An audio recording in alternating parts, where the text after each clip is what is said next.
Vibes kezi Gel asıp kör tezip Bizden xabar sizden niyet.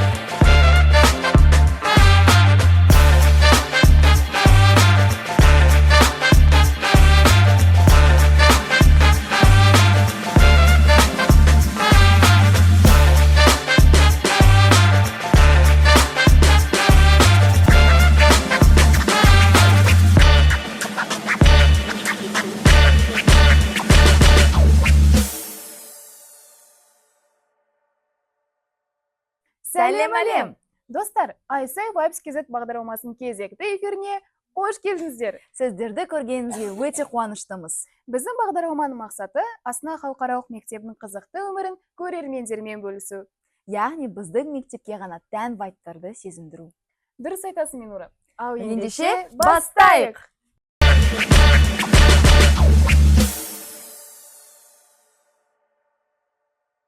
Қымбатты көрермен, бүгінгі эфиріміздің қонағы ерекше адам. Бұл қонағымыз қазақ телевидениесінде өзіндік қолтаңбасымен елімізді тәнті еткен сұлу да дара тұлға. Я, Минура, дұрыс айтасың. Қазақ телевидениесі саласында ерекше орын алатын бірнеше бағдарламаның авторы, Дара жол бағдарламасымен ел ішінде өз атын шығарған. Біздің қазақтың ақылы көркіне сай тележүргізушісі Дана Нұржігіт бүгінгі эфиріміздің қонағы болмақ.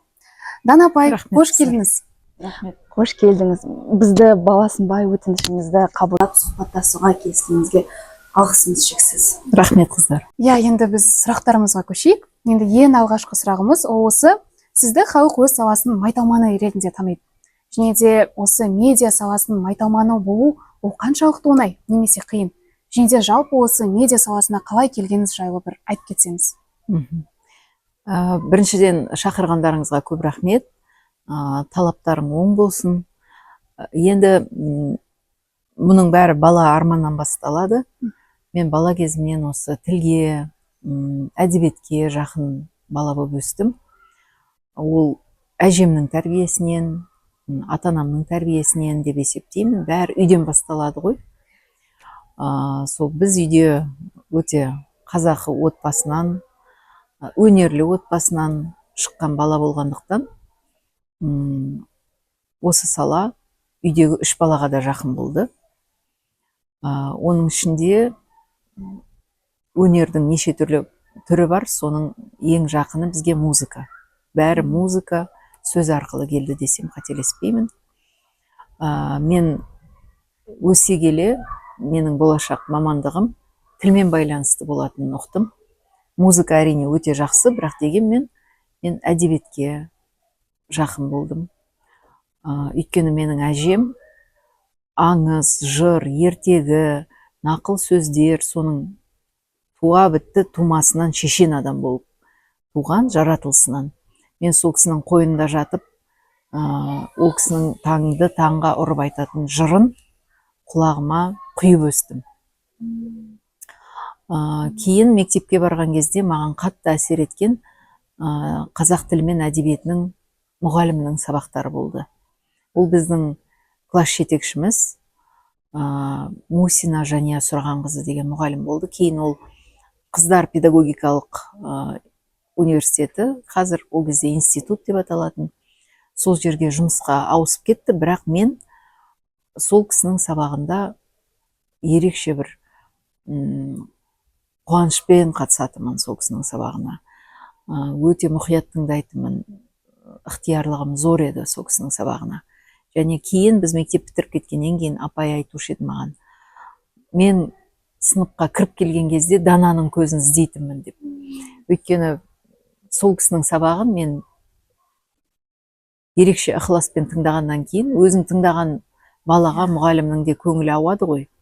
Бір-бірімізге деген сыйластығымыз осы күнге дейін жалғасады. Ол кісі қазір 80-нен асқан күйеу ана, қазақ тіліне, әдебиетіне ғашық адам. Тіпті мен кейде өзімнің сұхбат беріп отырғанда да, бір жерде сабақ беріп тұрғанда да, сұхбат беріп тұрғанда да апайдың бір мәнерін, апайдың сөз саптауын өзімнің бойымнан көріп отырам. Тәрбие деген ұстаздың балаға көрсеткен үлгісі деген осы шығар. Мен мысалға қазір өзім де өмірдің бел ортасына келіп отырмын, бірақ бала кезімде көрген тәрбие, бала кезімнен көрген мен үшін үлгі болған адамдардың сабағы, ол сенің тіпті мынау дене бітіміңе де, жүріс тұрысыңа да, сөйлеген сөзіңе де, киген киіміңе де бәріне әсер етеді. Міне ата-ананың, ұстаздың адам өмірінде алатын орны осындай болу керек деп есептеймін. Үлгің қандай болса, сенің кейінгі қадамдарың да сондай болады. Сол адамға ұқсағың келіп тұрады. Сондықтан адам кішкентайынан әдемі дүниелерді, рухани дүниелерді көріп, содан сусындап өсу керек. Ең маңызды дүние осы деп есептеймін.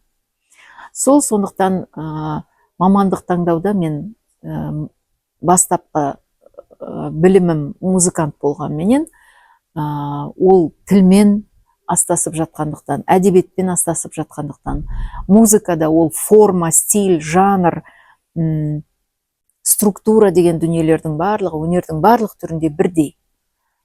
Жалпы өмір құбылысында бірдей. Соны түсінген, фундаменталды білім алған адам ретінде, мен журналист болсам дағы, мен Казгудан білім алмасам да, журналист ретінде. Бірақ мен көп нәрседен алшақ болдым деп айта алмаймын. Ортақ дүниелер өнердің барлық түрінде де кездеседі. Соның бәрін практикамен, іс жүзінде көріп, түсініп, өмірлік тәжірибемен жинақтағаннан кейін, мүмкін мен сіздердің алдарыңызда өздеріңіз айтпақшы майталман маман болып отырғанымда себебі сол шығар деп ойлаймын. Ал сіз телевидениеде жүргенде көптеген эфирлерді өмірге әкелдіңіз. Сізге қатты әсер еткен, немесе қорқытқан эфир есіңізде ме? Көп қой ол, көп бағдарламалар, тіпті қазір мүмкін көрерменнің есінде де жоқ шығар ол бағдарламалардың атауы. Мен Хабар мәдениет деген арнайы мәдениетке арналған бағдарламаларда жасадым. Мен тамаша ойын-сауық отауымен де бірлестікте жұмыс істедім. Дүниеден өтіп кеткен сол тамаша ойын-сауық отауының бас режиссері Лұқпан Есеновпен де жұмыс істедім мен. Содан соң осы телевизияда жұмыс істеген майталман мамандар Азия дауысы байқауының әке-шешесі десем қателеспеймін, Мұрат Ерғалиев және Александр Пономарев деген екі телевизияның майталманымен жұмыс істедім. Біреуі тілші, екіншісі режиссер. Енді сөйтіп айтып кететін тағы бір адам, ол маған өмірімде бір жағынан ұстаз болса, екінші жағынан менің жолдасым болды. Әлімнің әкесі Владимир Рерих, ол да телевизияның білікті, белді менеджері болды. Өте білімді журналист, сценарист, кинодокументалист, мемлекеттік сыйлықтың лауреаты. Мынау Семей полигоны жабылған жылдары, мынау Семей Невада қозғалысы болған кезде соны фильм қылып шығарып, деректі фильм ретінде әлемге танылып, мемлекеттік сыйлықтың лауреаты атанған азамат. Рахмет көп жауабыңызға. Апа, енді сіз жаңа айтып жатсыз, сол кезде көп тәуелсіздік алғаннан кейін көп бағдарламалар болды деп, енді былай қарасақ, қазір әлеуметтік желілер кең қолданысқа ие ғой. Осыған орай енді телевизияларда сұраныс төмендеп жатыр. Сол оймен келісесіз бе? Және де бұл сұраныс шынымен де төмендеп кетті ме, әлде телевизия трансформацияға ұшырап жатыр ма? Барлығы ютубқа ауысып жатқаны, оның ішінде мен де жақында ютубтан өзімнің арнамды аштым. Бұл өте жақсы альтернатива деп есептеймін. 5 ай бұрын ғана мен өзімнің ютуб арнамдағы бағдарламамды бастап кеттім. Бұл заманның сұранысы, менің ойымша, телевизияда өлмейді. Ол да параллель өмір сүріп жатқан сала. Ол болады, және оған консервативті өнер ретінде бәрібір болу тиіс деп есептеймін. Бірақ қазір бәсекеге шыдау қиын. Және жұлдыздың тууы қиын. Өйткені бәсекеге шыдайтын, таланттың басқадан озып тұруы, сенің экспертлігің дейді ғой қазір. Сенің экспертлігіңе сенетін, сені сенімді ақпарат көзі ретінде қабылдайтын оқырманның санының көбеюі саған ғана байланысты емес. Саған ғана байланысты емес, өкінішке қарай. Оның факторы өте көп, және көп жағдайда ол қаржыға тіреледі. Қаржыға тіреледі, біріншіден. Екіншіден, сенің өзіңнің моральдық принциптарыңа да байланысты. Мен мысалға анайы қылық жасап, өсек пен төсекті ғана жағалайтын, қазіргі тілмен айтқан кезде жаға ұстатар ақпаратқа оп-оңай бара беретін адамдарды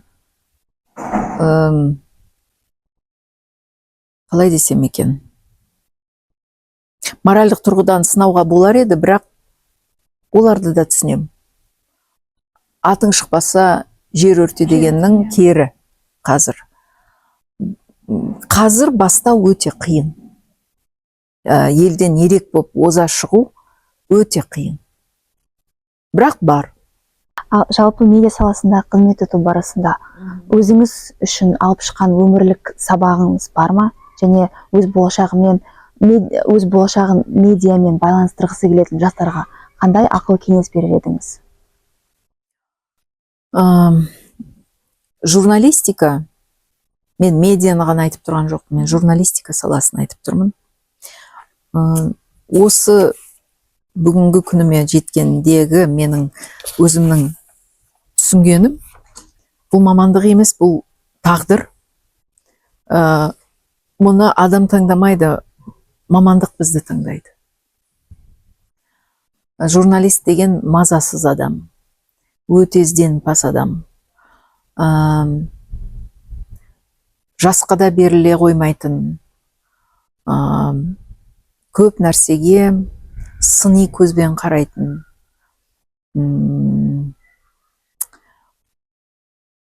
өзін де аямайтын, жан жағында мазалай беретін адам.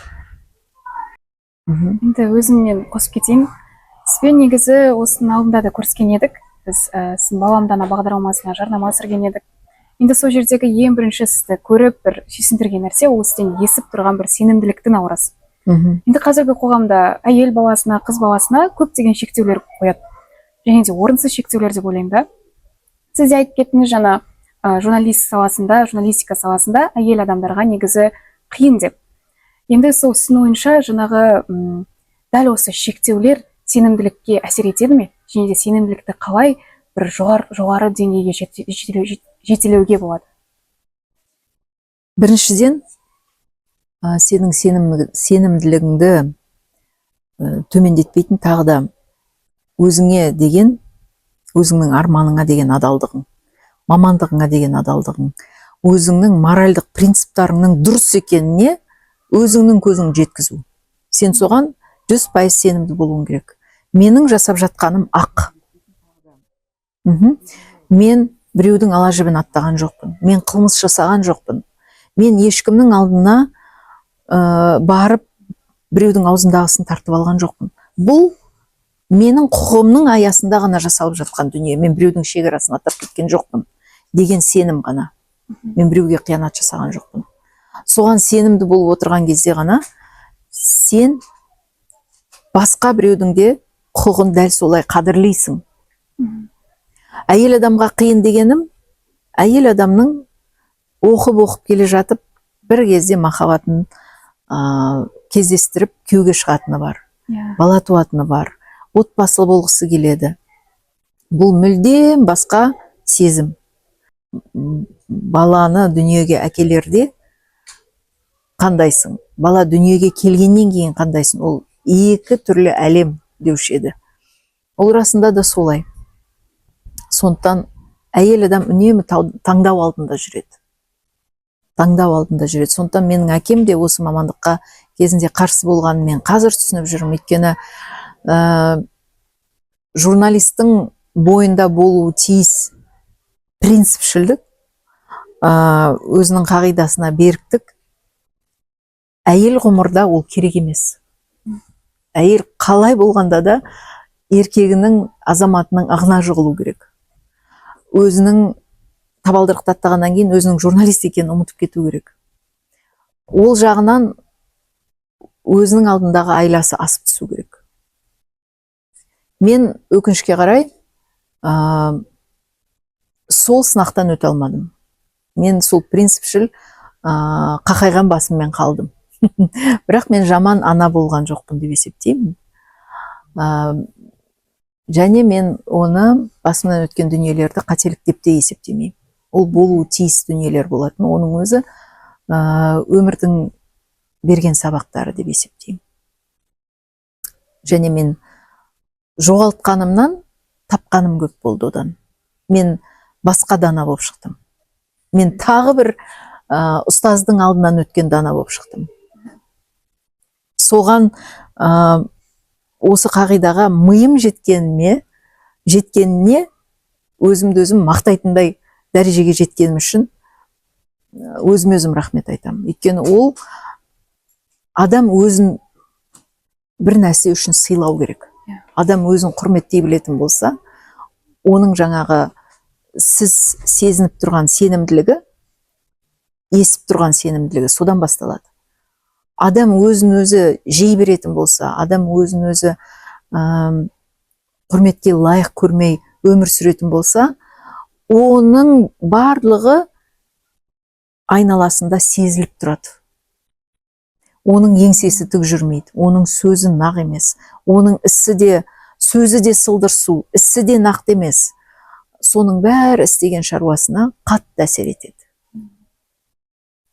Әйелдің бағы қай уақытта жанады десеңіз, оның қасында дәл соны түсінетін, бірге жүріп, осы өмірді бірге сүруге ортақ қағидадағы адамы қасына келетін болса, жолығатын болса, әйелдің бағы сонда жанады.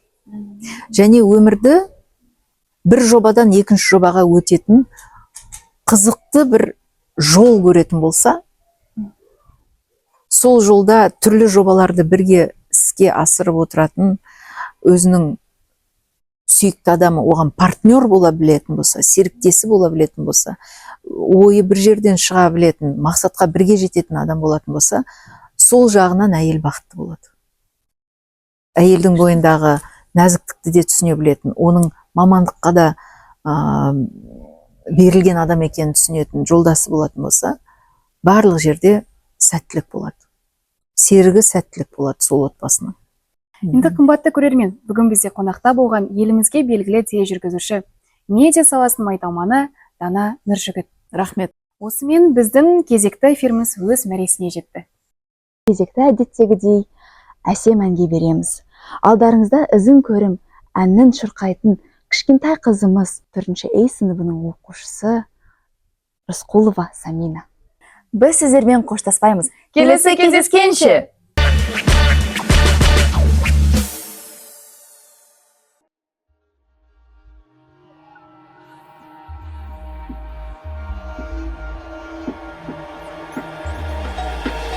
Қадау ұлылар дүниеге талай сылай шеккенін оларым. Тәрәу тарих боп сөйледім санау ғасырлардың бабаларым.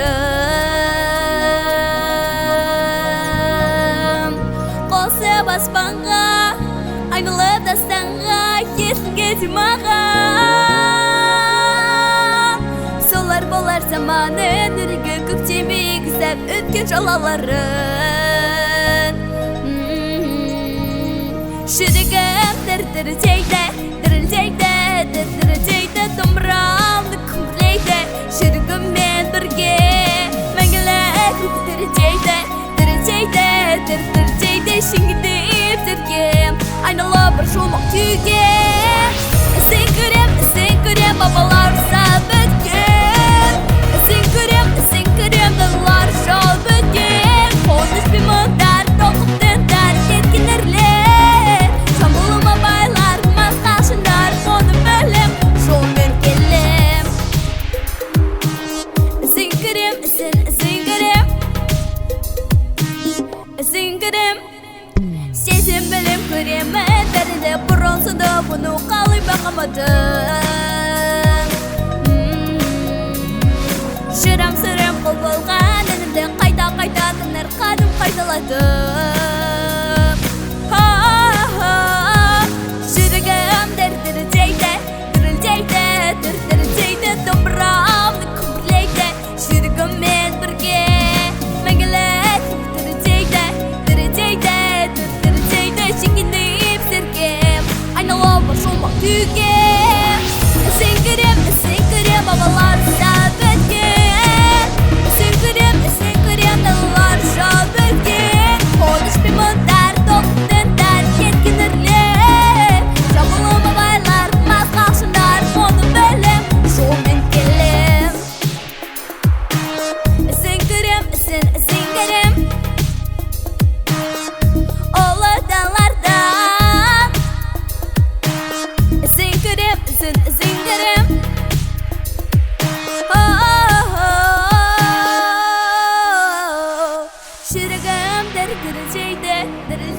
ертерде